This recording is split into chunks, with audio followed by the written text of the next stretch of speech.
बिस्मिल्लाहिर्रहमानिर्रहीम। आज की हमारी कहानी का नाम है सज़ा व जज़ा। अब हम अपनी कहानी शुरू करते हैं। मैं इसे कभी नहीं भूल पाई, वो मुझे हमेशा याद रहती है। 48 साल गुजरने के बावजूद ऐसा लगता है जैसे अभी कल ही की बात है जब हम पहली बार मिले थे। वो फातिमा उमर थी, सांवली सलोनी, आम सी शक्ल व सूरत की बेहद आम सी लड़की। स्किन कलर का गाउन और स्किन कलर के स्याह फूल थे, वो आम से भी ज़्यादा आम लग रही थी। वो किंग एडवर्ड मेडिकल कॉलेज के दाखिली गेट के पास कुछ परेशान सी खड़ी थी। मैं गैर इरादी तौर पर उसके पास रुक गई। उसका ये स्किन कलर का स्कार्फ और गाउन मुझे कुछ मनहूस सा लगा। मैं उसकी आम शक्ल व सूरत जानी पहचानी सी थी। बहरहाल मैं उसके पास रुक गई। न्यू कमर, उसने सर हिलाया। मैंने उसकी तरफ हाथ बढ़ाया जैसे उसने थाम लिया, लेकिन कुछ मशकूक सी मुझे देख रही थी। मैं मदीहा सलीम पराचा और आप फातिमा उमर। उसके लबों पर मध्यम सी मुस्कुराहट नुमादार होकर मध्यम हो गई। फातिमा उमर। मेरे अंदर कहीं कुछ क्लिक हुआ था। Fatima Umar, position holder. उसने सर हिलाया। माय गॉड, तब ही तो तुम मुझे जानी पहचानी लग रही थी। मैंने अखबार में तुम्हारी तस्वीर देखी थी, इसी गाउन और स्कार्फ के साथ, अखबार की रंगीन सफ़े पर। वहाँ सब बोर्ड के पोजीशन होल्डर्स की तस्वीरें थी। मेरे जहन में तुम्हारा यह स्कार्फ था।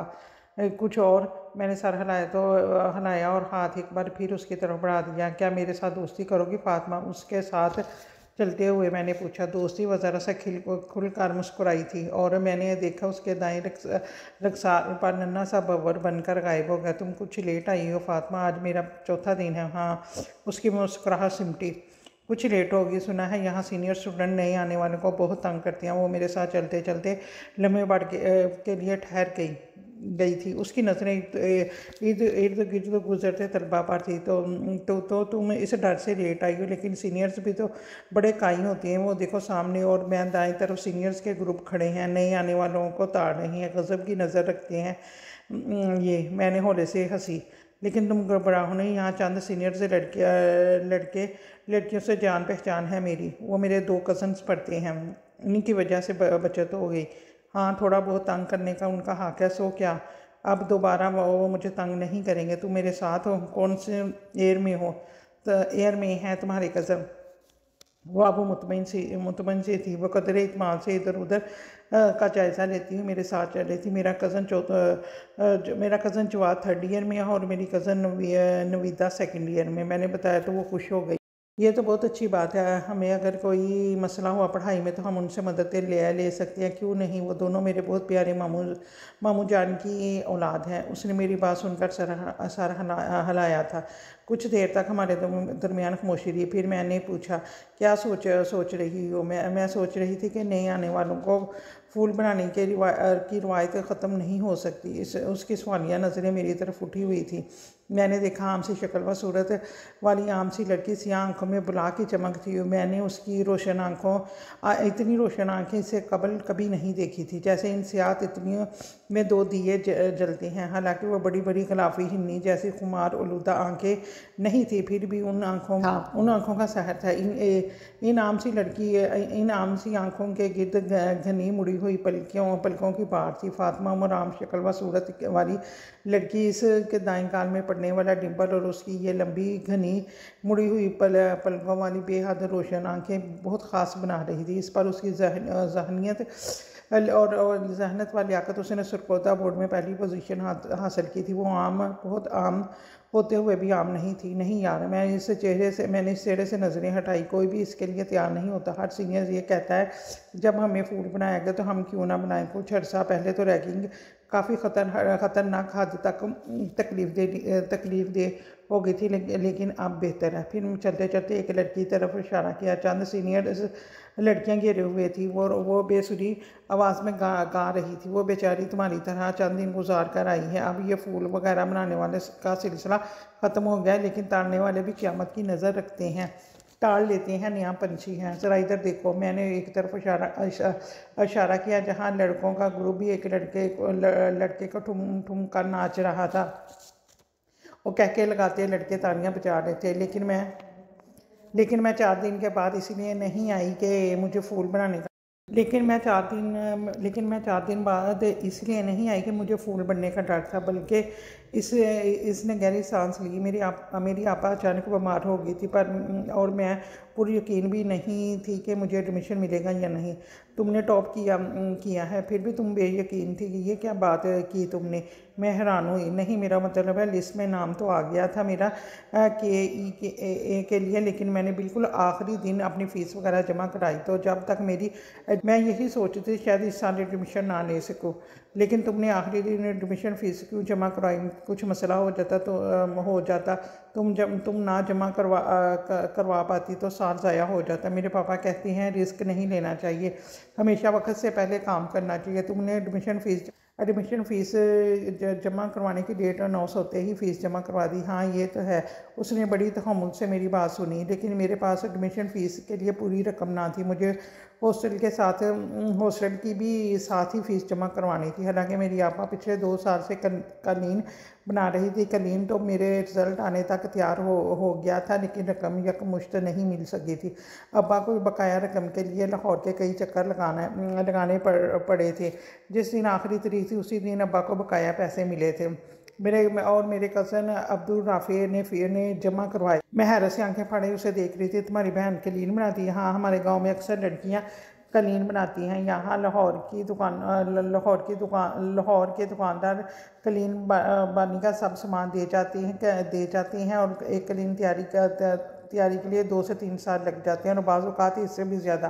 तुम्हारा मतलब है हैंडमेड कालीन? ये तो बहुत महंगी होती हैं, लाखों में फ़रोख्त होती है। मैं भी हैरानी से देख रही थी, लेकिन ये लाहौर के ताजर हमारे गांव की लड़कियों को बहुत कम उजरत देते हैं। जितनी मेहनत वो करती हैं उससे बहुत कम। वो अफसुदा हुई थी। चंद लम्हों के लिए उसकी रोशन आँखों की चमक मांद पड़ गई। खैर, अब्बा जब फ़ीस की रकम अब्दुल राफ़ी को देकर वापस गांव आया तो आपा बीमार थी। दरअसल उन्होंने इस बात की बहुत टेंशन ली। अगर फ़ीस जमा ना हो सकी तो दरअसल वो मदम सी मुस्कुराई। वो मुझसे ज़्यादा आपा की ख्वाहिश थी कि मैं डॉक्टर बनूँ। वो बहुत नाजुक दिल रखती है, ज़रा सी टेंशन लें तो बीमार हो जाती है। सो वो 2 दिन सियालकोट हॉस्पिटल में एडमिट रही। इसकी ये सादगी और साफ़गोई मुझे अच्छी लगी। मैंने उसके मतलब सब कुछ जान लेना चाहती थी। सो उसे लेकर एक तनहा गोशी में बैठ गई। तुम्हारे फादर क्या करती हैं? फातिमा? वो गांव के प्राइमरी स्कूल में पढ़ाती हैं, लेकिन गुर्दों की तकलीफ़ की वजह से उन्हें वक्त रिटायरमेंट लेना पड़ी। लेकिन उनकी पेंशन से इतनी ज़्यादा नहीं है। वो मेरी मेडिकल की तलीम का खर्चा बर्दाश्त करें। रिटायरमेंट के बाद जो पैसा मिला था वो सारा अम्मा की बीमारी पर लग गया। आज से 48 साल पहले ना तो टीचर की तनख्वाहें आज की तरह लाखों में थी, और ना ही लाखों में जीपी फंड वगैरह मिलता था। तुम्हारी अम्मा का क्या हुआ? अब कैसी है? मुझे नहीं पता क्यों अजनबी लड़की से मुलाकात में पहली मुलाकात में हमदर्दी हो गई या उनस हो गया था। वो नहीं है। चंद साल पहले उनका इंतकाल हो गया था। आपा बहुत कम उम्री में ही मेरी तालीम के अखराजात की जिम्मेदारी उठा ली थी। वो कहती है मुझे डॉक्टर बनना है। अम्मा के दिमाग में ट्यूमर था, लेकिन देर से पता चला तो बहुत देर हो चुकी थी। उसकी रोशन आंखों में बादल लहराने लगी। अभी तो सब हो गया फातिमा, लेकिन बाद में तुम्हारी आपा कालीन बनाकर तुम्हारे तलीमी अखराजात पूरे करेगी। कालीन तो खैर वो बनाएंगी, लेकिन यहाँ तक मेरी तलीम के अखराजात की बात है तो मुश्किल सिर्फ इब्तदाई अखराजात की थी। बाद में स्कॉलरशिप मिल जाता है।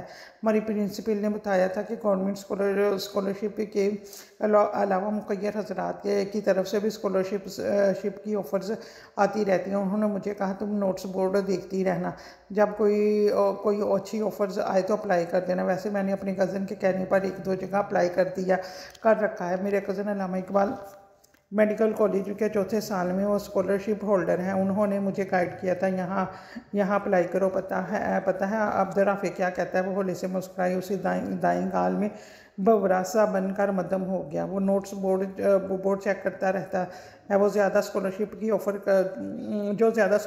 ऑफ़र करता है वो वहाँ अप्लाई कर देता है। उसका पिछला ड्रॉप कर देता है। इसने मुझे बताया कि एक वक्त में आप 2 जगह स्कॉलरशिप नहीं ले सकते। पहले साल के आखिर में उसने गवर्नमेंट का स्कॉलरशिप ड्रॉप करके सैगल फाउंडेशन का ले लिया था कि उसकी अमाउंट ज़्यादा थी। फिर दूसरे साल उसने सैगल फाउंडेशन का ड्रॉप करके सारा फाउंडेशन का ले लिया। अब उसने फिर से किसी बिस्मिल्लाह फाउंडेशन में अप्लाई किया हुआ है।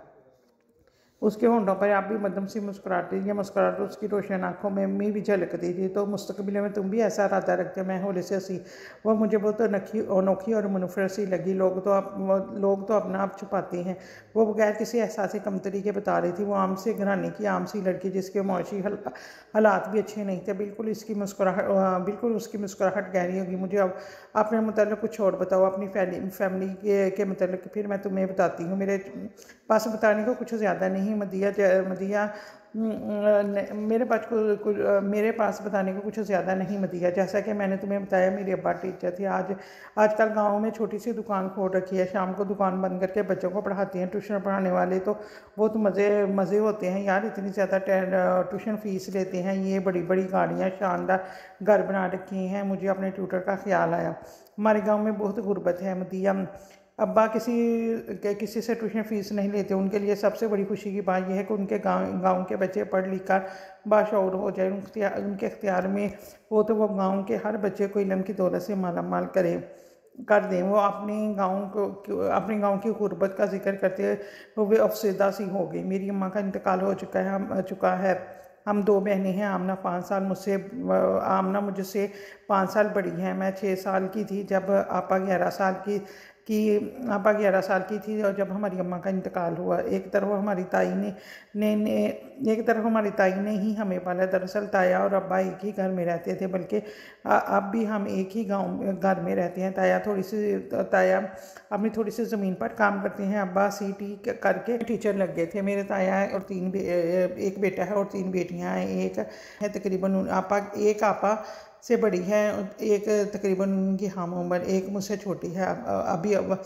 अभी अब्दुल राफी ताया का बेटा 8वीं जमात में था। ताया का इंतकाल हो गया। यूँ सब जिम्मेदारी अब्बा के कंधों पर आ पड़ी। लेकिन सब मिलजुल कर कलीन बनाती हैं। ताई कढ़ाई करती है। अछरे एक दुकानदार धागा, कपड़े और शीशे सितारे वगैरह दे जाता है। उजरत कम देता है, लेकिन अल्लाह का शुक्र है अच्छी गुजर बसर हो जाती है। बदर आपा ताया की बड़ी बेटी की पिछले साल शादी हो गई। जो थोड़ी बहुत ज़मीन थी अब्बा और ताया की मुश्तरका, वो आधी बदर आपा की शादी पर फ़रोख्त हो गई थी और आधी अब्दुल राफ़ी के मैट्रिक के बाद गुजरांवाला गया था पढ़ने। तब बाकी की आधी ज़मीन भी फ़रोख्त कर दी गई थी। ताया तो थे नहीं, ज़मीन में कौन काश करता है। इसने तफसील बताई।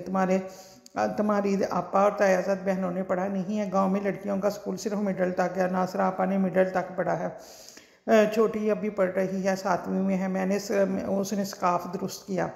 तुम्हारे गांव में सिर्फ मिडल तक स्कूल है, फिर तुमने कहाँ से मैट्रिक और एफएससी की? पता नहीं क्यों मैंने उसके मुतल्लिक सब कुछ जान लेना चाहती थी। मेरी खाला की शादी सरगोदा में हुई थी। खालू एक कॉलेज में लेक्चरार थे। अब्बा ने खाला से बात की थी कि उनकी बड़ी ख्वाहिश है कि मैं आला तालीम हासिल करूं। आपा के भी ना पढ़ने का उन्हें दुख था। माली हालात ऐसे ना थे वो मुझे गुजरांवाले या सियालकोट के किसी हॉस्टल में भेजते। सो मैंने खाला के पास रहकर पढ़ा। मैट्रिक में भी सरगोदा में बोर्ड में पहली पोजीशन थी। और तुम्हारी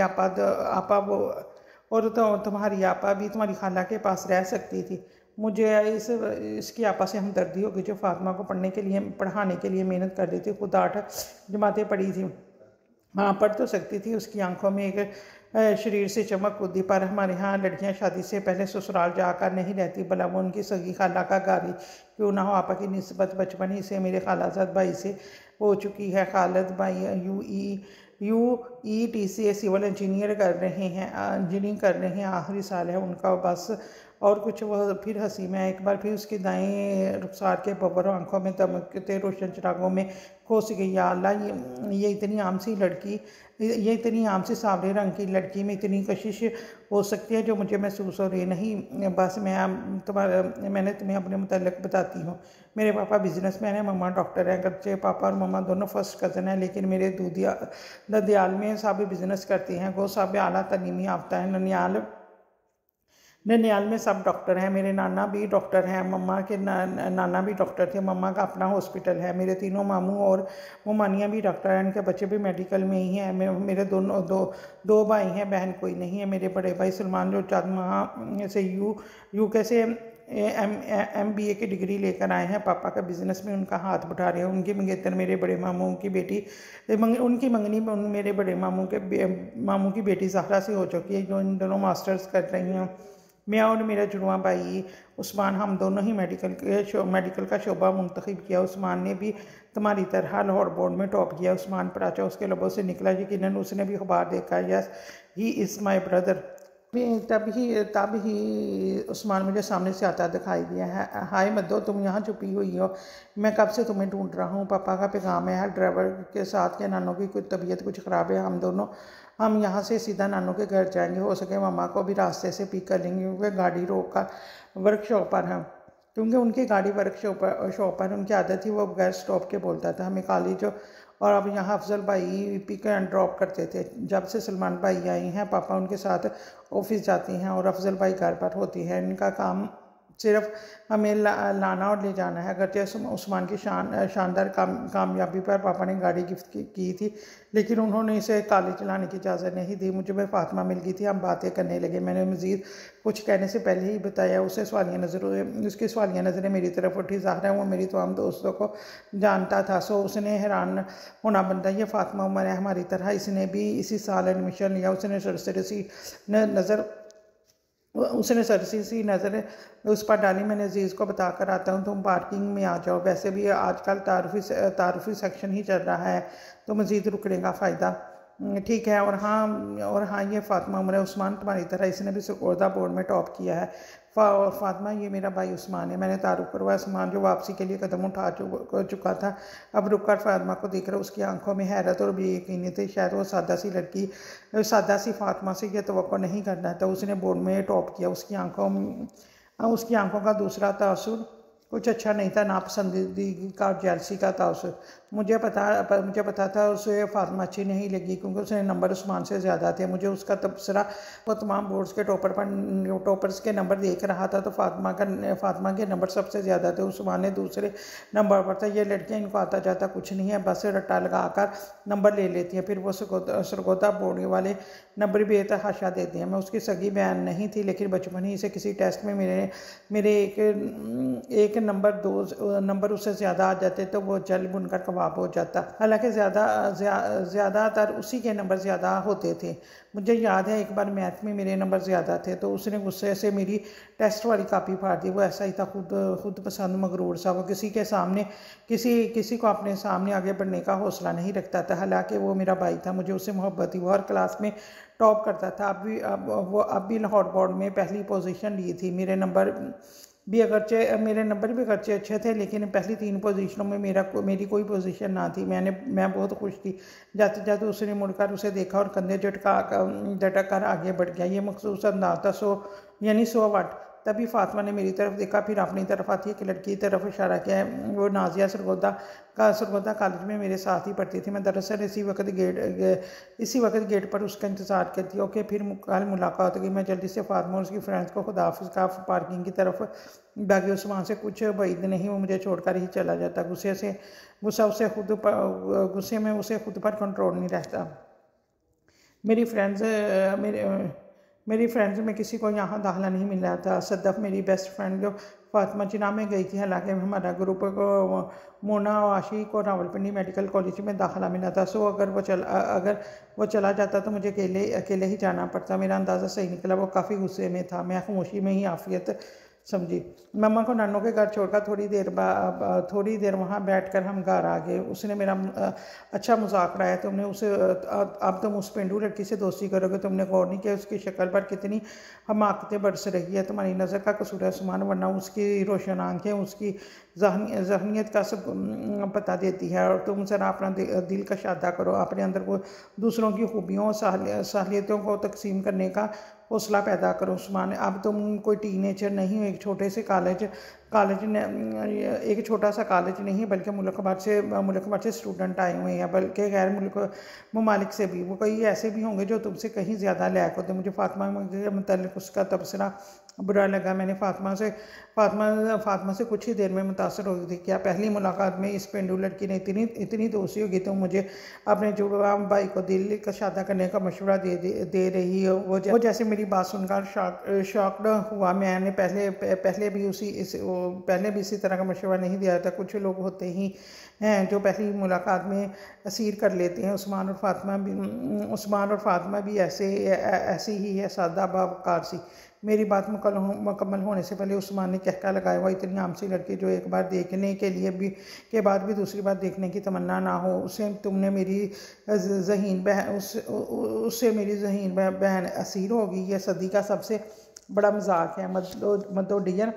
इस बार मैंने उसकी बात का कोई जवाब नहीं दिया। उससे बहस करने का फ़ायदा नहीं था, लेकिन दिल में फ़ातिमा को दोस्त बनाने का मैं फ़ैसला कर चुकी थी। यकीनन मुस्तकबिल में हम दोनों के दरमियान ऐसी ही दोस्ती कायम होने वाली थी जैसे मेरे और सदफ़ के दरमियान। वो मैं जानती थी कि उस्मान को इस पर एतराज़ात होंगे कि वो मेरा भाई है, मुझे उससे मोहब्बत है। ऐसी मोहब्बत जैसे हर बहन को अपने भाई से होती है, बल्कि जुड़वा होने की वजह से कुछ ज़्यादा ही मेरी उससे बहुत बनती थी। लेकिन इसकी कुछ बातों से मुझे हमेशा इख्तलाफ रहा, जैसे उसके अपनी ज़ात पर गुरूर तकब्बुर सा लगता था। बचपन ही से वो खुद को सबसे अफसल समझता था। एक ज़ाहरी खूबसूरती, दूसरी जहानत, और मेरे और सलमान भाई के मुकाबले में वो ज़्यादा खूबरू था। ख़ानदान से बाहर सभी उसकी तारीफ़ करते थे, लेकिन उसमें एक खामी ये थी कि वो दूसरों की तारीफ़ बर्दाश्त नहीं करता था। पता नहीं हो ऐसा क्यों। हालांकि मम्मा पापा, सलमान भाई और मैं सब हम में से कोई ऐसा ना था। कहानी जानने के लिए आप हमारे चैनल को सब्सक्राइब करें। शुक्रिया।